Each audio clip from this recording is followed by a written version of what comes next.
19 fatos de Cristóvão Colombo que eles não ensinam na escola. No dia 12 de outubro é comemorado o Dia de Colombo em toda a América Latina que fala espanhol e tornou-se uma ocasião não apenas para celebrar os primeiros passos para a fundação da América, mas também para reexaminar o que sabemos sobre o famoso explorador. As realizações de Cristóvão Colombo são inúmeras e bem conhecidas, mas grande parte da história de sua vida, bem como suas viagens subsequentes às Américas, está perdidas em mitos e equívocos. Enquanto ele de fato navegou no Oceano Azul em 1492, a biografia de Cristóvão Colombo está repleta de fatos obscuros e curiosidades históricas que nunca aparecem em nenhuma rima escolar ou mesmo em muitos livros didáticos. Muitas pessoas ainda acreditam que Colombo partiu da Espanha para provar que a Terra era redonda, mas sabemos que não. Também acreditam que ele fez contato pacífico com os nativos do que ele pensava ser a Índia, mas não o fez. E ele realmente acreditava que havia alcançado a terra mítica do Japão. Ele poderia mesmo ter chegado lá e suas outras viagens ao Novo Mundo, ou a sua reputação revisionista de brutalidade e tratamento cruel dos nativos? Aqui estão alguns dos fatos sobre Colombo que, apesar de décadas de reexame, a maioria das pessoas não sabem. Cristóvão Colombo não era realmente o seu nome. O famoso explorador nasceu Cristóvão Colombo, ou Cristóbal Colón, se você fala espanhol. Cristóvão Colombo é a versão aportuguesada de seu nome, mas ele provavelmente não teria respondido a isso. Entre outras incógnitas sobre a vida de Colombo está a sua aparência, já que nenhum retrato dele foi pintado durante a sua vida. Ele não era espanhol, embora tenha navegado para a Espanha. Colombo navegou sob a coroa da Espanha, mas definitivamente não era espanhol de nascimento. Pouco se sabe de sua infância, mas é geralmente aceito que ele nasceu em Gênova, na época uma cidade-estado independente e satélite da Espanha. Ele seria considerado italiano nos dias de hoje.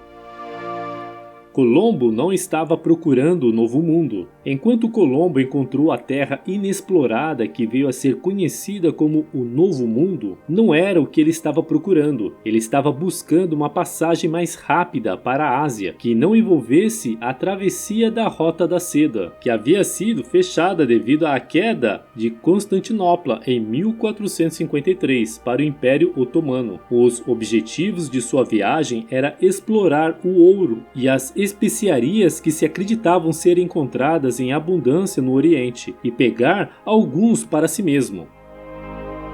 Ele nunca teria chegado à Ásia. Colombo estimou que a distância das Ilhas Canárias, onde começou sua viagem, ao Japão, conhecido então como Cipangu, que ele tentava alcançar, era de cerca de 3.700 quilômetros. Esta foi uma grande subestimação, já que a distância é de cerca de 12.000 quilômetros. A pequena frota de Colombo nunca poderia transportar provisões suficientes para tal viagem. Nem esses navios teriam sobrevivido às duras condições do Pacífico. Seus motivos não eram altruístas. A sua primeira proposta de navegar para o Oriente, apresentada ao rei João II de Portugal, envolveu-o a sair com uma boa recompensa. Ele pediu para receber o título de Grande Almirante do Oceano, para ser nomeado governador de toda e qualquer terra que descobrisse e receber 1/10 de toda a receita dessas terras, o que teria envolvido uma enorme quantidade de ouro. Portugal rejeitou esta proposta e várias outras, antes que os monarcas espanhóis Fernando e Isabel concordassem em financiar Colombo. Mas até eles o rejeitaram a princípio, achando seu plano inviável. Colombo quase certamente não foi o primeiro europeu a encontrar o Novo Mundo. Os historiadores geralmente acreditam que o nórdico viking Leif Erikson desembarcou na atual Terra Nova por volta de 1000 anos depois de Cristo, 500 anos antes de Colombo zarpar. Também foi hipotetizado, embora não comprovado, que exploradores celtas cruzaram o Atlântico antes de Erikson.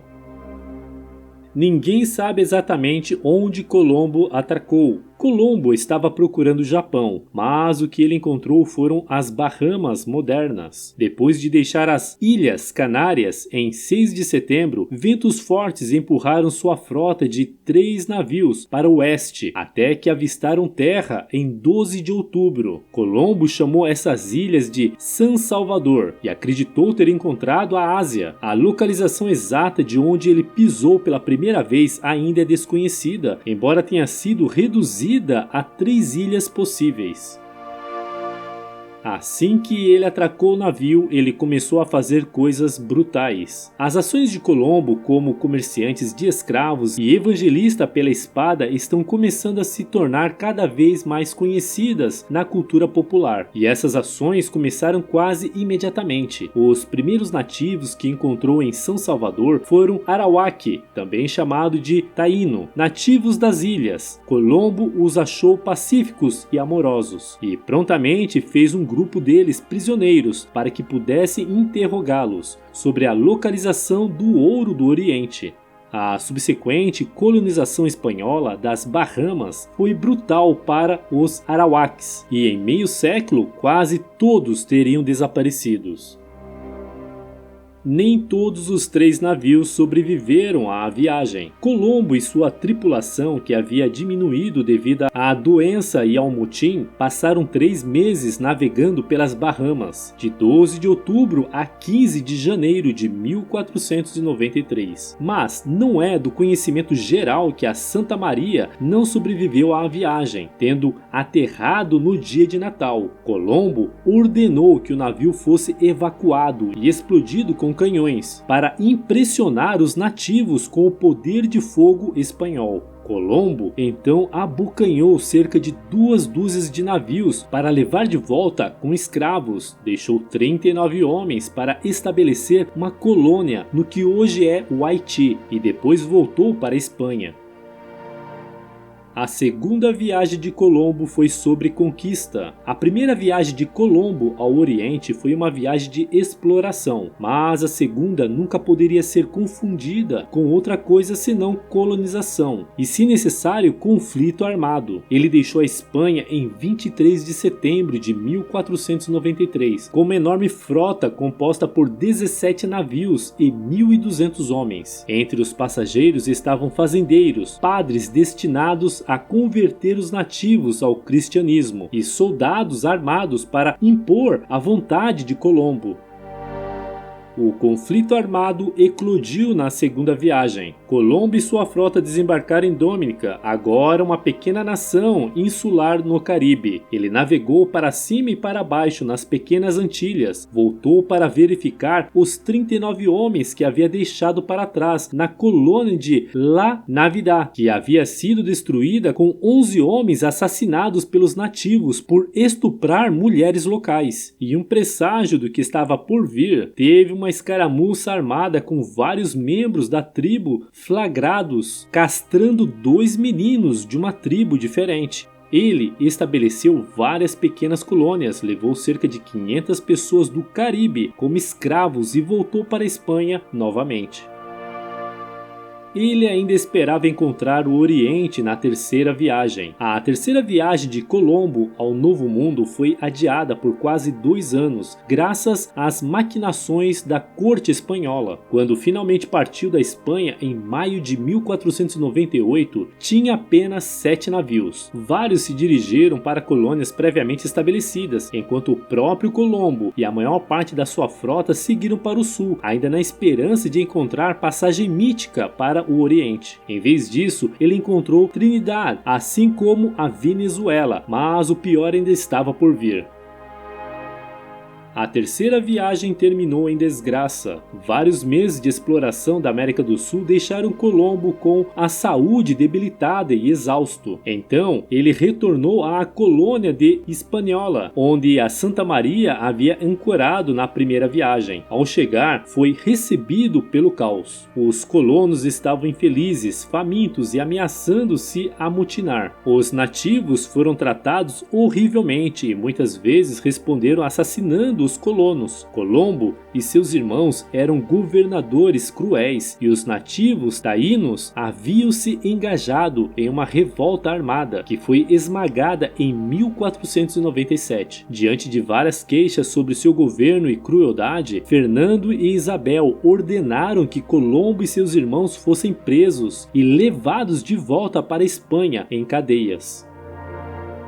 Colombo queria o que era dele. Como convinha a alguém que queria explorar novas terras, principalmente para lucrar, Colombo gastou muito tempo e esforço para garantir que ele conseguisse o que estava vindo para ele. Em 1502, pouco antes da quarta viagem, Colombo escreveu o Livro dos Privilégios, um longo testemunho de todos os títulos, riquezas, posições de poder e recompensas que esperava que a coroa espanhola desse a ele e a seus descendentes, como parte de seus 10% de sua exploração.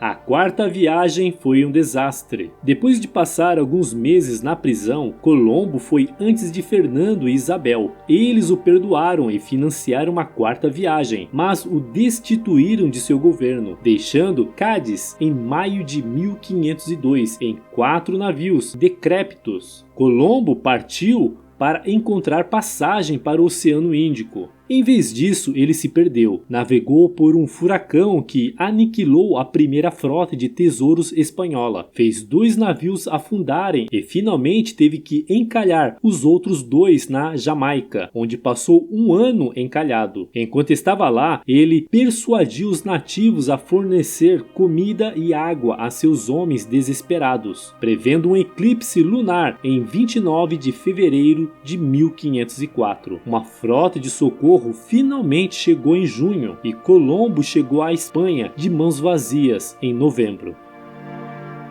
Ele se tornou um manivela apocalíptico. Como muitos luminares de sua época, Colombo equilibrou um forte instinto de exploração com uma mentalidade intensamente religiosa. Ele compilou uma série de revelações apocalípticas no Livro das Profecias, que foi publicado em 1501. Entre elas estavam que o Jardim do Éden estava lá fora esperando para ser encontrado e que o rei Fernando da Espanha seria o último imperador mundial.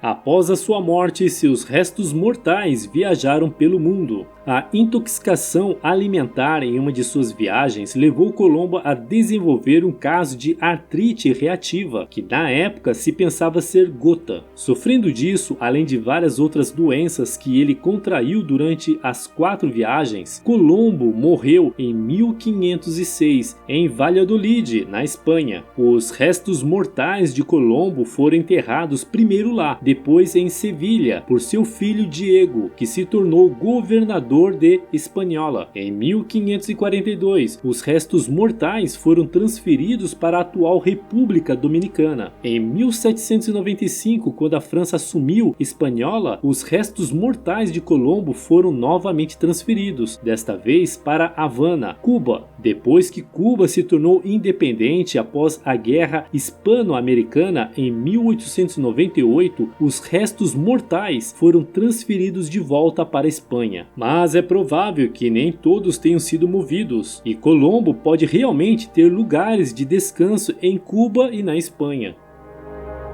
Sua propriedade foi emaranhada em ações judiciais por séculos. Depois que ele morreu, os filhos de Colombo travaram uma longa batalha legal com a coroa espanhola, alegando que a monarquia os havia enganado em dinheiro, títulos e propriedades que lhes eram devidos. A maioria dos processos colombianos foi resolvido em 1536, com a família Colón se afastando com o título perpétuo de almirantes da das Índias, reivindicações de terras na Jamaica, Hispaniola e várias outras ilhas, e uma grande soma de dinheiro a ser paga anualmente. Ainda havia inúmeras reivindicações para desvendar, e os procedimentos legais chamados de pleitos colombinos se arrastaram até o século XVIII. Ele deixou para trás um legado complexo. Durante séculos, Colombo foi venerado como o heróico descobridor da América e ainda é homenageado com um feriado federal em 12 de outubro. As viagens oceânicas tornaram-se cada vez mais conhecidas. Não se discute que Colombo foi o governador tirânico de Hispaniola, criando um sistema de governo onde os nativos eram mutilados por não cumprirem suas cotas de mineração de ouro, e os escravos eram regularmente enviados de volta à Espanha. Mas ele também era um explorador intrépido, fazendo 4 viagens atlânticas através de águas perigosas, mau tempo e território totalmente inexplorado. A colonização do Novo Mundo também deixa um legado complexo. Ele eliminou os povos nativos de San Salvador por todo o oeste americano, mas ao mesmo tempo desencadeou os eventos que levariam aos Estados Unidos e ao mundo moderno. Colombo era um monstro conquistador ou um pioneiro corajoso? Na realidade, provavelmente ambos. E aí, o que você achou do vídeo de hoje? Você já conhecia algum desses fatos sobre a vida de Colombo? Qual fato mais te impressionou de todas essas histórias? Comente com a gente sua opinião sobre esse assunto, pois adoraríamos ler e responder seus comentários abaixo. E se você ainda não se inscreveu em nosso canal, se inscreva e clica no sininho para não perder nenhum vídeo intrigante que postamos todas as semanas. E se você quer aproveitar e aprender um pouquinho mais, não deixe de clicar em um desses vídeos que estamos sugerindo para você. Até o próximo vídeo!